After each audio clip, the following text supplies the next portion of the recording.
রাজুস কিচেন্সে আজকে সবাইকে জানাই ধন্যবাদ। আজকে আমরা কাটবো কিভাবে আমরা এঁচোড় কাটবো। দেখুন, এঁচোড় খুব কাটা শক্ত, কারণ এঁচোড়ের প্রচণ্ড আঠা থাকে। এই জন্য আমরা কি করেছি, সবার আগে হাতে মধ্যে তেল মাখিয়ে নিয়েছি, এঁচোড়টাকে 4 টুকরো করে এরকম পিস পিস করে নিয়েছি। এঁচোড়ের যে বাইরের অংশটাকে সেটা আমরা এরকমভাবে কেটে নেব।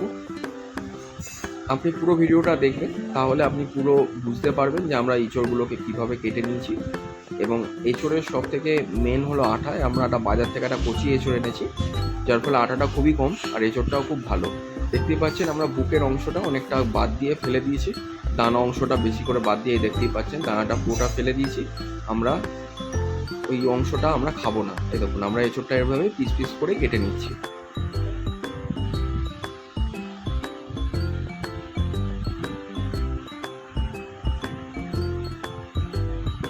মেন হলো এঁচোড়ের এই অংশটা, এই যে বুকের অংশটা, এটাকে একটু বেশি করে ফেলে দেবেন।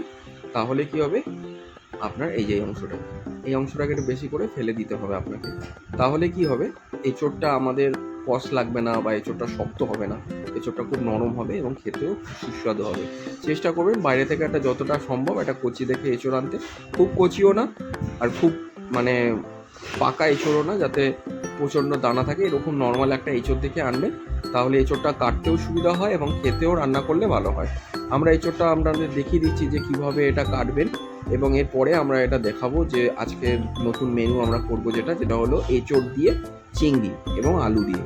সেটা দেখানোর আগে এই জন্য আমার মনে হলো যে একবার আপনাদের এঁচোড় কাটাটা একবার দেখিয়ে দিই। আপনারা সবাই জানেন, তবুও একবার দেখিয়ে দিলাম। যারা নতুন হয়তো বিয়ে করেছেন বা যারা জানেন না, তারা একবার এইভাবে দেখে নেবেন। সম্পূর্ণ ভিডিওটা দেখলে আশা করি আপনি পুরোটা শিখে নেবেন যে কীভাবে এঁচোড়টা কাটতে হয়।